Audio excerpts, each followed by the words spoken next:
Olá pessoal, nós somos da Peixoto e Gomes, meu nome é David, eu sou diretor aqui do escritório e essa é a Ana Luísa, ela é uma das nossas analistas aqui do departamento pessoal e a gente vai estar batendo um papo aqui bem rápido, bem sucinto a respeito da medida provisória que o presidente Bolsonaro soltou ontem com relação a algumas tratativas referente à parte trabalhista, né, Ana?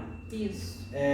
Primeiramente, né, a medida provisória de número 927, de 22 de março de 2020, ou seja, ontem, né, hoje nós estamos gravando dia 23, e o principal intuito aqui dessa medida provisória foi de tentar, de alguma forma, trazer mais maleabilidade aí para as relações de trabalho, para tentar, de alguma forma, que o empregado e o empregador possam fazer algumas negociações para manter os empregos, né? Porque a gente está entrando numa fase agora de quarentena e essa fase tende a ficar cada vez mais rígida. Então, saiu recentemente um decreto agora do governador também, deixando um pouco mais rígida a questão da quarentena. Então, aqui é o que a gente está tentando com essa medida provisória, de alguma forma manter essas relações de trabalho para que o empresário não precise demitir os funcionários, né? Então, a gente vai ver que ela traz muitos benefícios para o empregador, mas de certa forma também é para o trabalhador, porque dessa forma, conseguindo fazer essas negociações, é possível que o empresário consiga manter os seus empregados aí, né? Vamos começar então, Ana? Pode iniciar aí pra gente. Bom, então assim, além de algumas outras brechas que já existiam na CLT, como redução proporcional de salário, a redução de carga horária, que é uma das possibilidades aí previstas, o governo tentou, para tentar facilitar, como o David falou, deu algumas alternativas em relação a férias, que é uma dessas possibilidades que saiu na medida provisória. Bom, uma delas, o que seria? Antes, para a pessoa ter o direito a férias, ela deveria o quê? Trabalhar 1 ano, né? E só assim ela teria lá o descanso das férias, receberia as férias, teria que ser notificada com antecedência e teria que também receber com antecedência o valor do salário mais 1/3. Na medida provisória, ela veio já estipulando o seguinte: hoje, então, a partir de agora, é possível você conceder férias de um período que a pessoa já tem de direito, ou seja, daquele 1 ano já cheio cumprido que ela tem, ela pode já tirar. Tem também a possibilidade de tirar férias de um período que ainda não está vencido. Um exemplo, ela tem só 6 meses de empresa, só 6 meses do período trabalhado, 3 meses, enfim, tem essa possibilidade. E tem também a possibilidade até de tirar férias de futuros períodos que ainda nem foram trabalhados.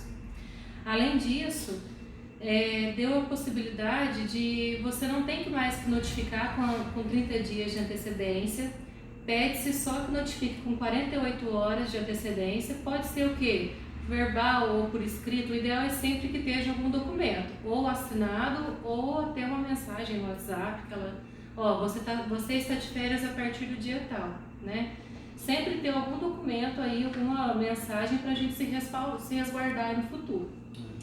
E além disso, você não tem mais que pagar com 2 dias de antecedência o valor das férias e do 1/3. Você pode o quê? Só no 5º dia útil daquele mês que ele está de férias, você vai pagar só o valor dos dias mesmo que estão de férias, que ele vai estar efetivamente de férias. O 1/3 ele vai receber junto com o 13º no final do ano. Um exemplo, está paralisado desde a semana passada, né? Vamos supor aí que você que a gente considere que os funcionários estão de férias a partir de amanhã, do dia 24 ao dia 30. Então, ele vai ter o holerite de pagamento que você vai pagar ele do dia 1 até o dia 23, certo? Do dia 24 ao dia 30, ele vai receber através do recibo de férias e você vai acertar tudo isso só no 5º dia útil, lá no dia 6 de abril. E o 1/3 só no final do ano. Foram uma das brechas. Algumas possibilidades, né? Então, isso. De forma bem prática. Por exemplo, o empregador quer colocar o funcionário de férias.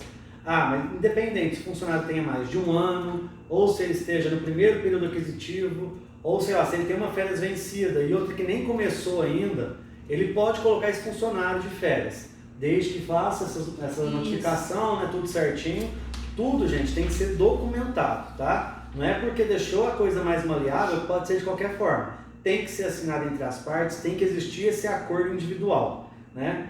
E o terço, ele pode ser pago só lá no final do ano, junto com o 13º, né? Isso. E o pagamento das férias é no 5º dia útil. Então, por exemplo, se eu coloco meu funcionário de férias a partir...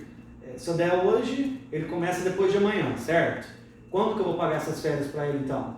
Você vai pagar para ele só no dia 6 de abril. Porque depois de amanhã, hoje a gente está dia 23, então ele vai começar dia 25 de março as férias. Então, do dia 25 ao dia 30, ele vai receber esses dias de férias só no dia 6 de abril, junto com a folha de pagamento. Os dias que ele vai estar de férias, vamos supor que você pode também fazer picado, né? Dá 5 dias agora, mais 10 dias depois, tem essa possibilidade. Os dias que ele vai ficar de férias dentro do mês de março, ele vai receber dia 6 de abril.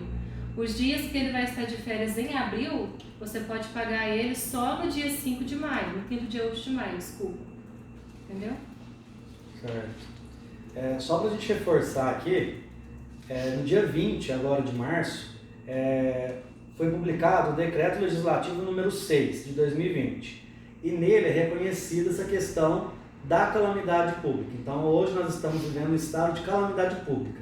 Isso na CLT é considerado como uma hipótese de força maior. E lá na CLT fala que tudo deve ser, as relações de trabalho devem ser regidas pela CLT, pelas normas, pelas convenções coletivas, com exceção do estado de força maior, que é onde pode ser estipulado coisas diferenciadas, como é feito aqui. Então, só para a gente ter uma análise um pouco mais abrangente dessa situação, né? Então, continuando aqui, outra coisa que essa medida provisória traz para a gente com relação ao teletrabalho, né? Por quê? Com a quarentena, ninguém mais vai poder trabalhar nas empresas. Mas em alguns tipos de serviço, por exemplo, o nosso aqui, existe a possibilidade de trabalhar em casa, que é o famoso home office, né? Então, foi estipulada uma forma também de abranger e deixar um pouco mais, menos burocrática essa questão do teletrabalho, né? Então, a gente tem aqui, falando especificamente disso, antigamente, ou na forma normal, você precisa formalizar isso na carteira de trabalho do funcionário, é preciso fazer uma notificação, ter o aceite, a concordância do funcionário, e depois você não pode voltar ele a qualquer momento para o regime presencial novamente, então é um pouco restrito. Aqui já foi bem abrangente. A medida provisória fala que o empregador ele pode, a seu critério, colocar o empregado no regime de teletrabalho a qualquer momento, desde que notifique com 48 horas de antecedência, também de forma escrita ou por meio eletrônico, no caso o WhatsApp mesmo vale, né? E ele pode a qualquer momento voltar o empregado para o regime normal. Então vamos supor que semana que vem, por exemplo, esse período de calamidade pública ele seja extinto, tudo volte ao normal, quem sabe, se Deus quiser, né? Se isso acontecer, o empregador ele pode já notificar o funcionário para que imediatamente ele volte a trabalhar na empresa. Então também se tornou um pouco mais maleável essa questão, né? Que mais? Não precisa também ficar dispensado que seja feito o registro prévio da alteração no contrato de trabalho do funcionário, justamente por conta disso. Por ser uma questão que precisa de agilidade, não é tanto que você pegar a carteira do funcionário, fazer um aditivo contratual, organizar, assinar, né? Tudo isso tem que ser feito posteriormente, mas não necessariamente tem que seguir essa ordem. Você pode colocar o funcionário e posteriormente estar assinando aí, formalizando tudo da forma adequada, né?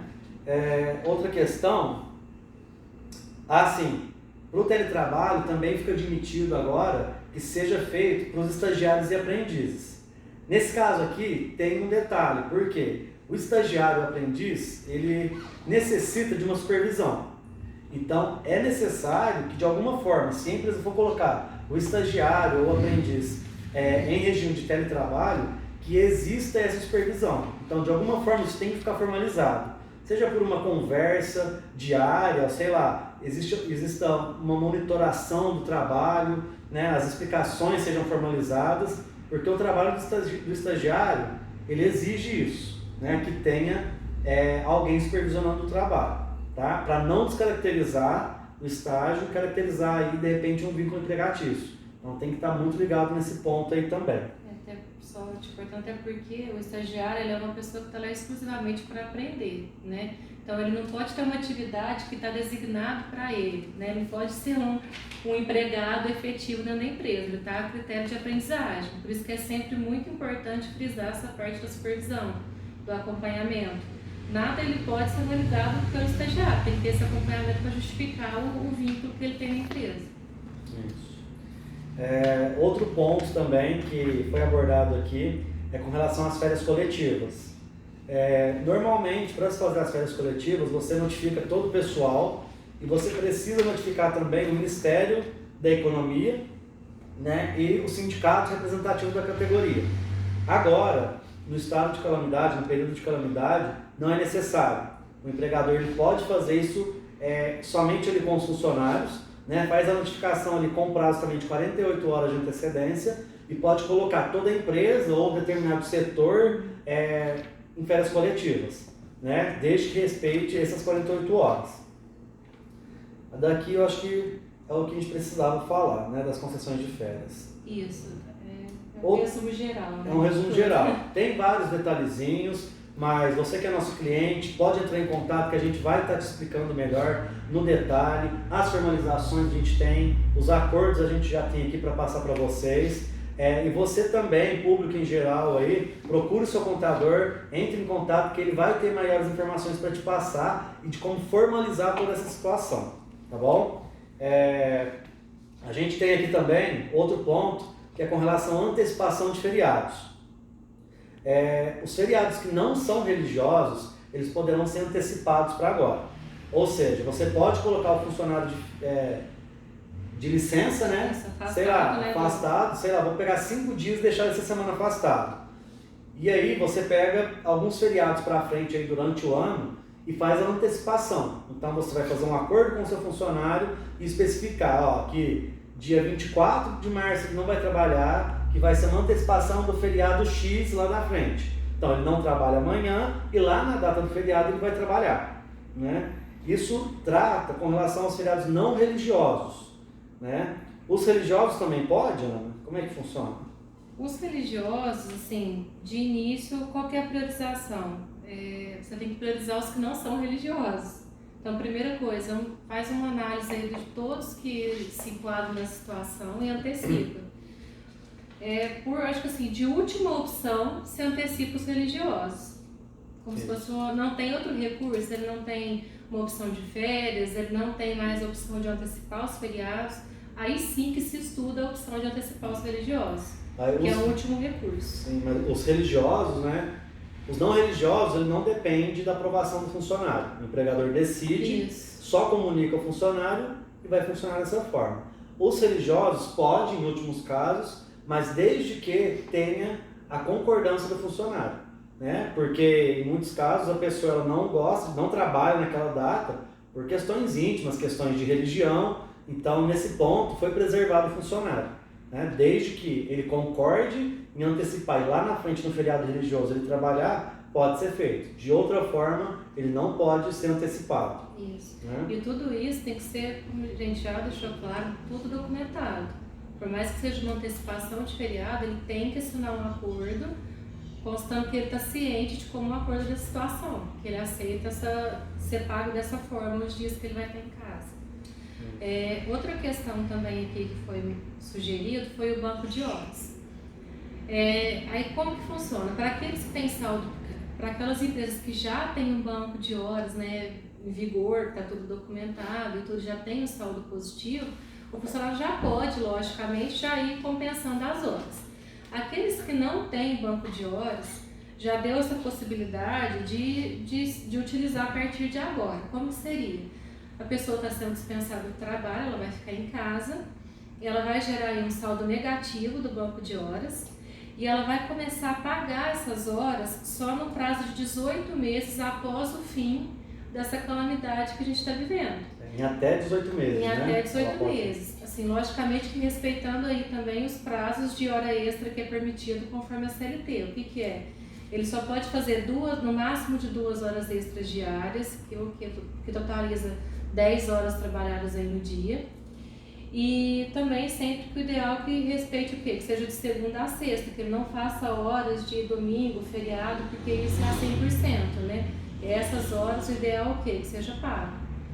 Então tem essa opção também do banco de horas durante esse período aí da calamidade. Então, de forma prática, o empregador pode definir, ó, pessoal, vocês vão para casa agora, se você não tem um banco de horas formalizado com seus funcionários, você precisa formalizar esse acordo, né, porque tem que existir a prévia aí de existir um banco de horas na sua empresa.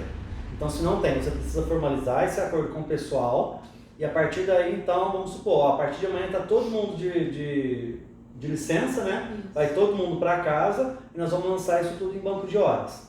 Beleza. Vamos supor que fique 2 semanas aí nesse período de quarentena. Então vai ter 2 semanas lançadas em banco de horas de forma negativa. Posteriormente voltou, aí aqui ainda fala, o prazo de 18 meses para estar compensando essas horas do banco de horas começa da data do encerramento do estado de calamidade pública. Então, encerrou, quer dizer que os funcionários podem voltar ao trabalho. Então, dessa data começa a contar os 18 meses, certo? E aí, o empregador, ele pode estipular por conta própria como que vai ser essa compensação. Então, por exemplo, ó, é o seguinte, a gente tem aí, sei lá, 100 horas negativas lá no banco de horas, então a partir de amanhã nós vamos trabalhar 10 horas por dia, as 8 horas normais aí do dia, e vamos fazer mais 2 horas extras que vão ser compensadas no banco de horas. Aí essa determinação de quantas horas a mais vai ser, de que forma que vai ser compensado isso, é o empregador que define. Tá? O empregado ele não tem poder de concordar ou discordar, ele só tem que cumprir nesse ponto. O empregador, aí só que assim, o empregador tem a limitação de poder fazer a usufruição de até 2 horas por dia, não pode exceder a isso, que é o que está na CLT como limitação de hora extra. Isso, né? que essa é uma cláusula que não teve alteração, que ela vai ter que ser seguida. Isso. E tem algumas outras questões um pouco mais assim, abrangentes. Por exemplo, os exames médicos, admissionais, os periódicos, eles estão todos suspensos, tá? Com exceção ao exame demissional. O demissional ainda é exigido, tá? Principalmente o das mulheres, né? Porque no exame demissional é feito também o beta-HCG para ver a questão se a mulher está grávida ou não, porque se ela tiver não pode ser demitida. Então a gente orienta que seja feito, seja praticado o exame médico demissional, tá? É por segurança, né? Da Exato. própria empregada quanto da empresa, que ela não está grávida, Sim. que não vai ter que ser reintegrada no quadro. Pois é, evita Isso uma não- burocracia e uma dor de cabeça para frente. Isso. Tá? Esses exames, eles vão ter que ser realizados no prazo de 60 dias após o término da calamidade pública. Então não é que vai ter que deixar de fazer, vai ficar suspenso. Tudo aqui é tratado de forma suspensiva. Então, em alguma hora, isso tudo vai ter que ser feito, isso tudo vai ter que ser pago.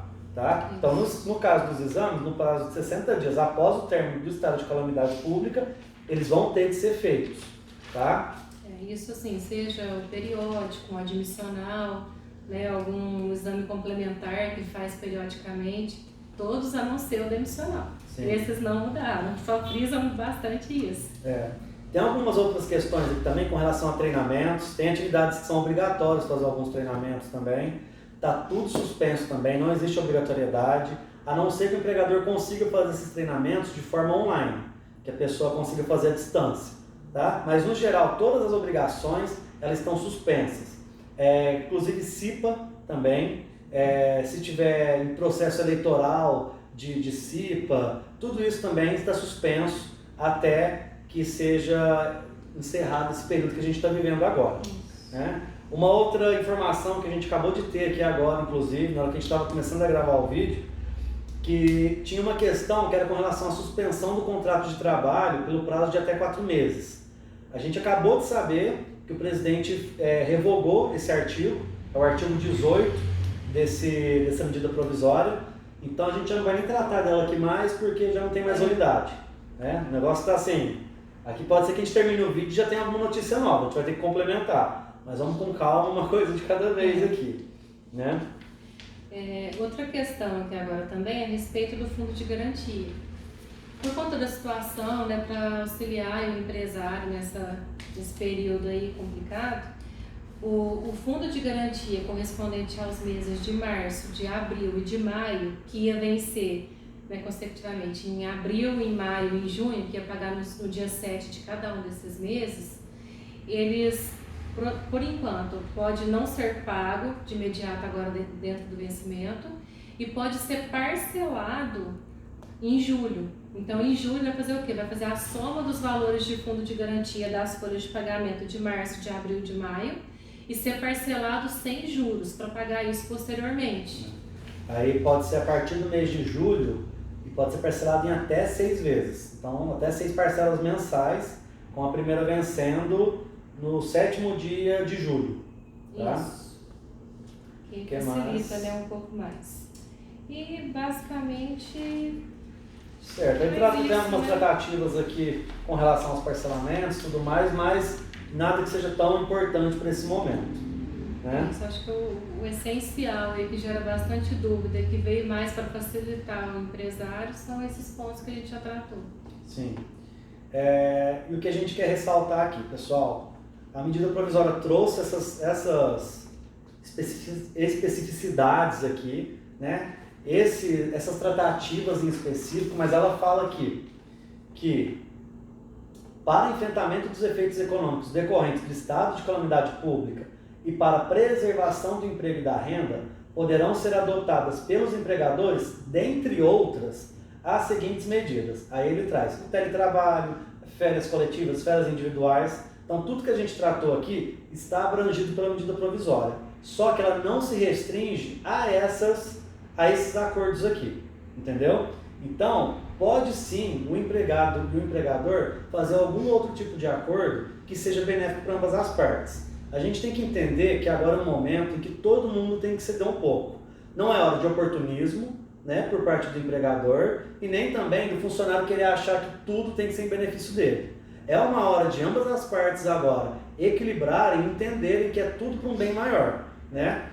Acho que a gente já consegue entender a gravidade da situação. Nós nunca passamos por uma situação dessa de ter que parar tudo, de ficar em quarentena. Então acho que a gente está tomando a visão da real proporção que está sendo esse problema que a gente está vivendo. Então, assim, podem ser feitos acordos, empregador seja justo na negociação, empregado entenda também o lado do seu empregador, né? Porque eu acho que o ideal aqui é que todos vão ter que sofrer alguma coisa, não adianta, todos vão ter que abrir mão de um pouco, todos vão ter que se sacrificar, mas de que seja uma forma igualitária, de que seja uma forma justa para todo mundo, né? Nós precisamos sim nos preservar, essa quarentena ela é sim necessária para que nós possamos passar por essa fase agora, e a gente tem que se reajustar. Isso vale para todo mundo, está sendo uma situação muito impactante em todas as áreas, muito agressiva, e a gente vai ter que se ajustar. E o bom do brasileiro é que a gente se ajusta fácil às coisas, né? Então a gente dá um jeito, a gente se ajeita, se organiza, e eu acredito assim, que a gente tendo paciência, né, a gente tendo a questão da empatia agora um pelo outro, tudo tende a dar certo e resolver o mais breve possível, né? Nós continuamos aqui na esperança, na torcida, estamos também encerrando os nossos trabalhos presenciais. A partir de hoje, nossos trabalhos vai ser em home office, nós não vamos parar o nosso atendimento, nós queremos deixar isso bem claro, nós vamos estar aqui para você que é nosso cliente e para a sociedade no geral, para tirar dúvidas, para fazer o nosso trabalho como a gente sempre fez, porque a gente entende que é a hora que o nosso cliente mais precisa da gente agora. Então nós não vamos abrir mão de estar atendendo vocês, é claro que de uma forma que preserve a gente, né, que preserve vocês, nossos clientes também, mas nós vamos estar aqui, tá? Então contem conosco, os nossos canais estão todos abertos para estar falando com vocês aí, e nós estamos à inteira disposição e na torcida para que tudo se resolva o mais breve possível, tá bom? Até mais e tenham todos aí uma excelente semana. Até mais. Tchau, tchau.